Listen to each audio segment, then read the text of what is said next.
Sziasztok! Ez a mostani, ez nem egy tervezett videó, ez egy élmény videó, vagy reakció videó, egy pozitív élményre.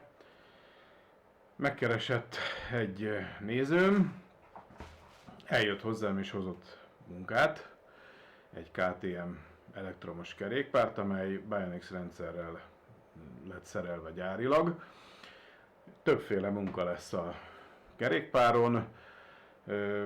Először is az akkumulátorának egy teljes felújítása lesz, aztán fog kapni egy gázkart, egy olyan gázkart, ami manapság is megtalálható már az elektromos kerékpárokon, ami arra szolgál, hogy tolássegítő funkció, tehát hogyha föl kéne tolnunk egy töltés, vagy akármi meredekebb részen, ahol nem tudjuk tekerni.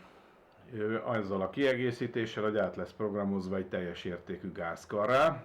Természetesen megszokást fog igényelni majd, mert nem úgy működik, mint mondjuk a motorkerékpárokon, hogy tekergetjük, hanem nyomni kell egy kis gombot gyakorlatilag, ami egy folyamatosan szabályozható gomb, de teljes értékben lesz, valamint fog kapni ez a kerékpár egy sebességfeloldást. Ugye a pedelek rendszerű elektromos kerékpárok szabályosan közúton úgy működhetnek, mehetnek, hogy maximum 25 km/h van rásegítés bennük, ez azonban fel lesz oldva így 45-re.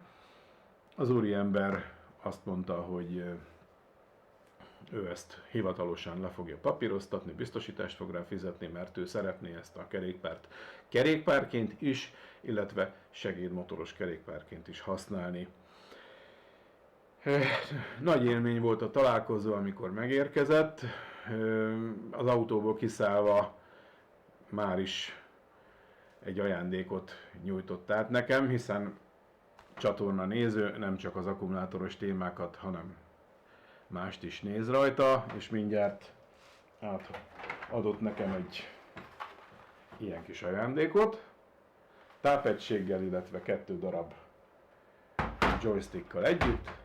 A gép gyönyörűen működik egyébként, kis tisztítási feladatok lesznek csupán vele, egyébként még egy bontatlan garancia matricás darab, tisztítási feladatok lesznek, illetve érdekes módon sárgult be, mert látható, hogy gyakorlatilag szinte csak az alsó sor, ilyet még nem is láttam, mindegy. Tehát itt úgy döntöttem, hogy az egész gép fog kapni egy teljes Retrobrite-ot, és mint ahogy a címbe ez látható volt, hogy hol ér össze az elektromos kerékpározás, vagy az akkumulátor és a Retrobrite. Nos, hát ott, hogy ugye ezt a Commodore-t majd Retrobrite-ozni kell, de ennek a kerékpárnak, amiről beszéltem, hát látszik, hogy micsoda sárgulása lett ennek az akkumulátorháznak is.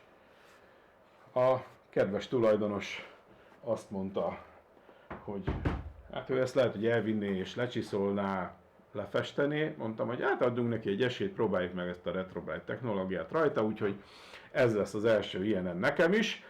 Kipróbáljuk, ha nem, akkor még mindig le lehet majd fényezni.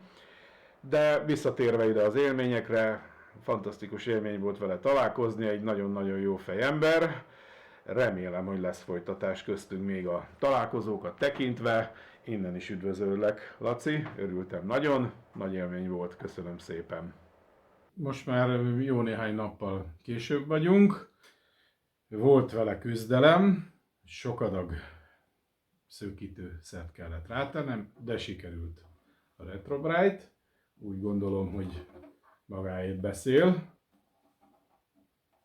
Úgyhogy végül is egy ilyen újkori, tehát Commodore-oknál jóval újabbkori gyártmányú műanyagoknál is működik ez a Retrobrite.